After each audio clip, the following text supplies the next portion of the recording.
Dubai में मुलाकात है। ज़ाहिर है ये फ़ोन पे भी बात कर सकते थे, लेकिन चूँकि पाकिस्तान में इनको ख़तरा है कि फ़ोन टेप हो जाते हैं। तो आप ये समझते हैं कि ये जो पार्लियामेंट के अंदर बिलावल भुट्टो ज़रदारी ने जो मुश्तरका एलामिया मोदी का या अमेरिका का और भारत का जारी हुआ है, उसके बाद ख्वाजा आसिफ तो बड़े गरजे बरसे वज़ीर दिफ़ा जो हैं, लेकिन बिलावल ने कहा कि नहीं, हमें अपना हाउस इन ऑर्डर करना चाहिए, बाहर के हालात में भी हम बेहतर कर सकते हैं। ये देखिए, ये पाकिस्तानी फ़ौज को समझने की ज़रूरत है। क्या ज़रूरत है पाकिस्तानी फ़ौज के जो हमारे मोहतरम हैं, बड़े अकाबरीन हैं, उन्हें इस बात पे गौर करना चाहिए कि ये दोनों जमातें, पाकिस्तान पीपल्स पार्टी और मुस्लिम लीग नून, ये हमेशा ये कहती हैं कि हमें हाउस इन ऑर्डर करना चाहिए। क्या आपको याद नहीं कि रोग आर्मी के इश्तहार मियाँ नवाज शरीफ की हुकूमत ने चलाए थे? क्या आप भूल गए हैं कि कौन कहता था कि पाकिस्तानी आर्मी चीफ परवेज़ मुशर्रफ का त्यारा दिल्ली में उतारो, इधर पाकिस्तान में उतारने की इजाज़त ना दो। क्या ये लोग भूल गए हैं कि ईंट से ईंट कौन बजाता था? क्या ये लोग भूल गए हैं कि मेमो गेट स्कैंडल क्या था? वो पाकिस्तानी फ़ौज के बारे में ही था ना। और क्या नेपाल में मोदी और नवाज शरीफ की जो छुप-छुप कर मुलाकात हुई थी, उसमें बरख़ादात ने लिखा क्या कि नवाज शरीफ पाकिस्तानी फ़ौज की शिकायतें कर रहा था। फिर लोग दाल लीक्स को भूल गए। तो पाकिस्तानी फ़ौज को मैं हमेशा ये कहता हूँ कि इनको आँखें खोल के सोचना चाहिए, देखना चाहिए कि ये दोनों पार्टियाँ करती क्या हैं? अजमल कसाब के अते-पते कौन देता रहा? और वो जो पठानकोट में वाक़या हुआ, उसकी गुजरांवाला में एफआईआर दर्ज कर रहा जी नवाज शरीफ साहब ने। ये इनको याद नहीं? परवेज़ रशीद क्या कहता था? वो जब भी आपने नाम लिया ख्वाजा आसफ का, ख्वाजा आसफ असेंबली में असेंबली में क्या-क्या तकरीरें करता था। अयाज सादक क्या कहता था। ये बातें भूलने वाली नहीं है। पता नहीं हमारी फ़ौज के काबरीन ये बातें क्यों भूल जाते हैं। मुझे दुःख होता है। मैं मुहिब्बे वतन पाकिस्तानी हूँ। मेरी ये धरती है। मैं इस मिट्टी का हूँ। मैं अपनी फ़ौज से कहता हूँ सोचो, आँखें खोलो। ये जो आप लोगों ने पाल रखे हैं, इनसे पाकिस्तानी लोग नफ़रत करते हैं। मत इनके साथ खड़े हो। इन्हें सही। लोग अच्छी निगाहों से नहीं देखते। सही। और ये सिलसिला यूँ ही चलता रहा तो जो बचा-खुचा मुल्क है वो भी जाता रहेगा, चूँकि असल में मसला ये है नहीं, कि नहीं खान साहब जी, 1-1 मिनट। जी। मुल्क कहीं नहीं जाएगा इंशाल्लाह। पाकिस्तानी अवाम जीतेगी।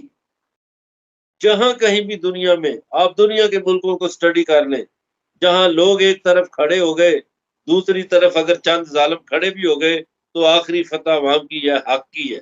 आखिरी बार का हक जीतेगा। हक जो है, वो इस वक़्त लोगों के दिलों में है और लोगों के दिल पाकिस्तान में सियासत में इमरान खान के साथ है। ये बात ठीक है, लेकिन ये तो इसको गिरफ्तार करने वाले हैं फौजी कोर्ट्स के अंदर, उसके खिलाफ मुकदमा चलेगा और उसके उसके बाद खिलाफ को उसके देखिए, ना पीटीआई नाअहल होगी, ना इमरान खान नाअहल होंगे। ये बातें मेरी रिकॉर्ड रख लीजिएगा। ना उनका मुकदमा मिलिट्री कोर्ट में चलेगा। ये आइन की खिलाफ वर्जी होगी। आइन इजाज़त ही नहीं देता इसकी। तो इस वक़्त जो कुछ हो रहा है पाकिस्तान में, ये आइन के मुताबिक हो रहा है या आइन आइन की बालादस्ती कब हुई है फ़ज़ल साहब? पाकिस्तान के अंदर आइन जो है, इसके साथ तो हमेशा खड़वाड़ किया गया है। आइनी तौर पर जितने भी वज़ीर-ए-आज़म हमारे आज तक आए हैं, उन्होंने अपनी मुद्दत पूरी नहीं की, हुकूमतें ख़त्म होती रही हैं, शॉर्ट टर्म के लिए हुकूमतें आती रहती हैं। 22B के बाद आप देख लें कि कितनी हुकूमतें ख़त्म हुई थी 90 से 99 तक। इसी तरह बहुत सारे मामलात हुए, तो आइन के ऊपर कौन चल रहा है? अभी 2 असेंबलियों के अंदर आप देखें, 90 दिन के लिए असेंबलियाँ होती ये हैं, तो 2 एक असेंबलियाँ मिनट हमारी मावरा-ए आइन और उसमें उसके मुताबिक चल रही हैं और लोग माल बना रहे हैं, कोई पूछने वाला नहीं। 1 मिनट खान साहब 1 मिनट मैं इसका जवाब देता हूँ। हुँ, इंडिया में इंदिरा गांधी जब पहली दफ़ा वज़ीर-ए-आज़म बनी, हुँ, तो उनके प्रिंसिपल सेक्रेटरी एक क्रिश्चियन थे, वेलवन मार्शल।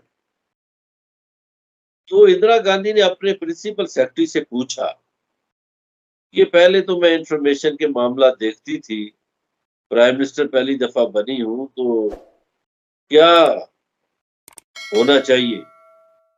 तो मेलविन मार्शल ने एक बड़ी जबरदस्त बात की। उसने कहा, मैडम, ये जो सिविल और मिलिट्री ब्यूरोक्रेसी है, ये एक ऐसा घोड़ा है जिसने पहले दिन सोचना होता है कि वजीर आजम घोड़े पे सवारी करेगा, यानी सवार जो है वो घोड़े पे सवारी करेगा या घोड़ा सवार पे सवारी करेगा। तो इंदिरा गांधी, इसका मतलब उसने कहा मैं समझ गई। उससे अगले दिन इंदिरा गांधी ने एक काम किया।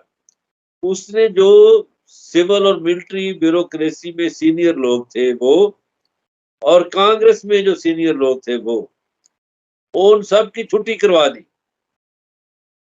उन्होंने कहा घोड़े को समझ आ जाएगी कि सवार ने सवारी करनी है। अब देखिए, हमारे सियासतदानों में नाहलियां हैं। हमारा सियासतदान साबित किया, हमारे सियासतदान ने, कि वो निकम्मा है, नाहिल है। ये जो ज़ियाउल हक ने पनीरी लगाई थी 1980, 82, 85 में, ये जो काउंसलर लेवल के लोग थे, उन्हें वजीर आजम बना दिया, उन्हें वजीर आला बना दिया, वफाकी वजीर बना दिया। ये काउंसलर लेवल के लोग थे, काउंसलर का इलेक्शन भी हारे थे। क्या मियां नवाज शरीफ काउंसलर का इलेक्शन नहीं हारा? ओ, ये ये तो कब की बात कारकुन है? थे। ये कब की बात है? ये आप मियां नवाज शरीफ की हिस्ट्री पढ़े। मैं और भी आपको अभी एक और बात बताने लगा हूँ। 1977 में जो इलेक्शन हुए, उसमें पीपल्स पार्टी के एक कौमी असम्बली के उम्मीदवार थे तारक वहीद भट्ट। मियां नवाज शरीफ तारक वहीद भट्ट के चीफ पोलिंग एजेंट भी रहे हैं। ठीक। मियां नवाज शरीफ ने क्रिकेट खेलने के लिए रेलवे में कुली भी भर्ती हुए थे, सही। एक मैच भी खेला था। मियां नवाज शरीफ तो अदाकारी सीखने के लिए रंगीला के पास भी गए थे। सही।